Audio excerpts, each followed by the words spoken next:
1800 hours, Pakistan Standard Time. Assalamu alaikum. This is Radio Pakistan, the news read by Ali Ahmed. First, the headlines. Prime Minister says ensuring justice to the weak, helpless and poor sections of society is the top priority of the present government. Advisor on Commerce says the government is not only taking care of the core export sectors but also facilitating the emerging sectors as well. Special Assistant on Health urged people not to let guard down against coronavirus as number of cases and deaths could increase in the upcoming days. Foreign Minister urged international community to take notice of the growing extremism of Indian government, putting the entire regional peace and stability at stake. International Day of United Nations Peacekeepers is being observed today.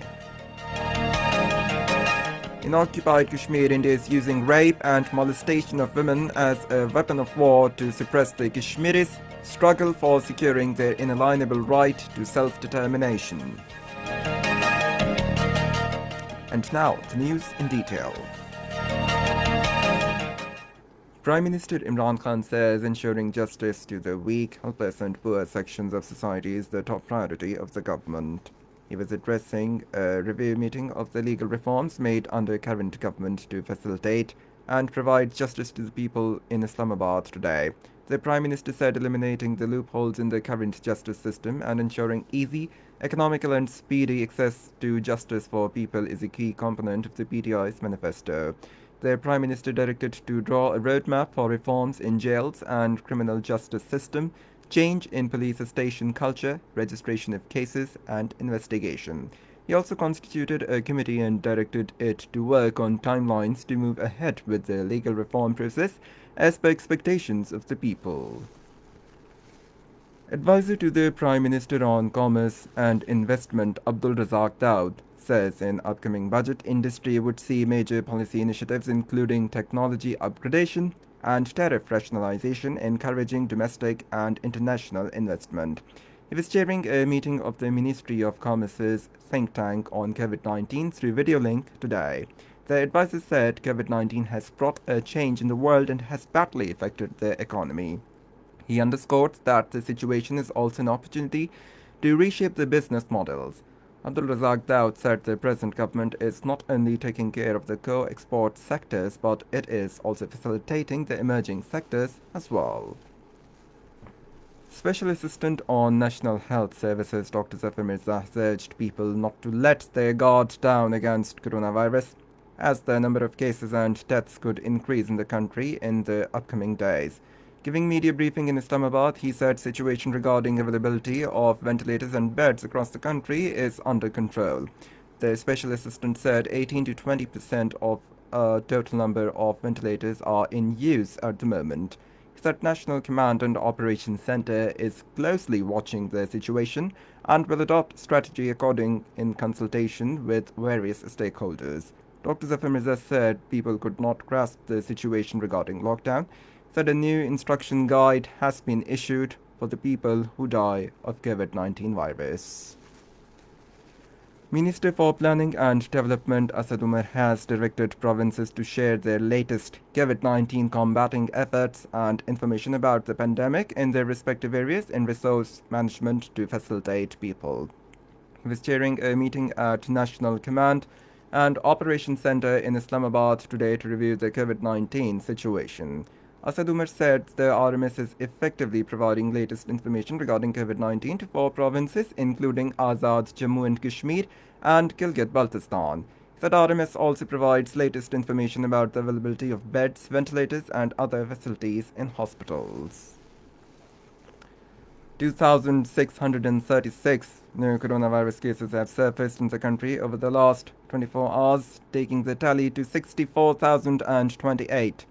22,964 cases have so far been detected in Punjab, 25,309 in Sindh, 8,842 in Khyber Pakhtunkhwa, 3,928 in Balochistan, 2,100 in Islamabad, 658 in Gilgit-Baltistan, 227 in Azad Kashmir, 22,305 patients have so far recovered from the virus, while the death toll stands at 1,317, with 57 deaths reported during the last 24 hours. 11,931 corona tests were carried out during the last 24 hours. A condolence reference in memory of two professionals of Radio Pakistan who died of coronavirus yesterday was held at Pakistan Broadcasting Corporation headquarters in Islamabad today. Glowing tributes were paid to the services of Muhammad Ashfaq, senior broadcast engineer, and late Huma Zafar, an Urdu newscaster for the organization. Secretary Information Akbar Hussain Durrani, in his remarks, assured to provide maximum support within available resources to the bereaved families at this difficult hour. This is Radio Pakistan. Foreign Minister Shah Mahmood Qureshi says India is putting the entire regional peace and stability at stake due to its aggressive designs. He expressed these views while talking to Special Assistant on National Security Division Dr. Moeed Yusuf, who called on him in Islamabad today. The Foreign Minister urged international community to take quick notice of Indian government's growing extremism. International Day of United Nations Peacekeepers is being observed to pay tribute to the uniformed and civilian personnel's invaluable contribution in maintaining peace across the world. The theme for this year's day is Women in Peacekeeping, a Key to Peace. Chief of Army Staff General Qamar Javed Bajwa says Pakistan commemorates spirit of sacrifice of our valiant peacekeepers who continue to serve humanity in challenging and restive regions of the world.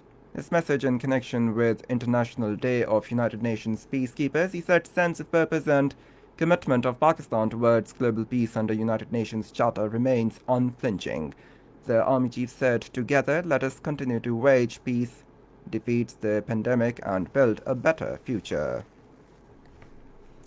Pakistan has joined the international community in celebrating International Day of United Nations Peacekeepers today. Foreign Office spokesperson in a statement said, as a consistent leading troop contributing country, Pakistan is cognizant of the important role played by United Nations peacekeepers in maintaining security and stability in so many of the world's conflict zones. The spokesperson, while saluting the services and sacrifices rendered by peacekeepers from around the world, reiterated Pakistan's solemn commitment to continue working with the United Nations for the ideals of peace, stability, and cooperation espoused by the Blue Helmets. The statement said Pakistan is proud of its long-standing contributions to the United Nations peacekeeping, spanning over 6 decades. It said our peacekeepers have earned well-deserved respect and goodwill for their professionalism and devotion to duty in every mission they have participated in. In occupied Kashmir, India is using molestation and humiliation of women as a weapon of war to suppress Kashmiris' struggle for securing their inalienable right to self-determination.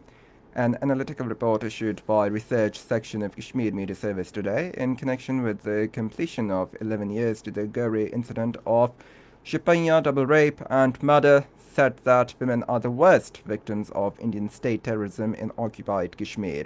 The report maintained Indian troops had molested 11,204 women since January 1989 till date. The All Parties Hurriyat Conference spokesman, in a statement issued in Srinagar today, said India is victimizing Kashmiri women for their active role in ongoing freedom movement. Acting chairman of Jammu and Kashmir Liberation Front, Abdul Hamid Butt, addressing a meeting held through video conferencing on party's founding day today, said that no power on earth could become a hurdle between Kashmiris and their freedom, as they had rendered unparalleled sacrifices for this cause. Russia says situation in Libya is continuing to deteriorate while ceasefire there was in tatters. Russian Foreign Ministry spokeswoman Maria Zakharova said in Moscow that Russia is in contact with all sides in the conflict and will insist to resolve the conflict through diplomatic means. And finally, the weather report. Rain with wind and thunderstorm with a few hailstorms is expected in Islamabad, Punjab, Khyber Pakhtunkhwa, northeast Balochistan, Sindh and Kashmir during the next 24 hours. And that is the end of the news. For more news and analysis, log on to our website radio.gv.pk and also watch live video streaming of our bulletins on the link facebook.com/Radio Pakistan News Official.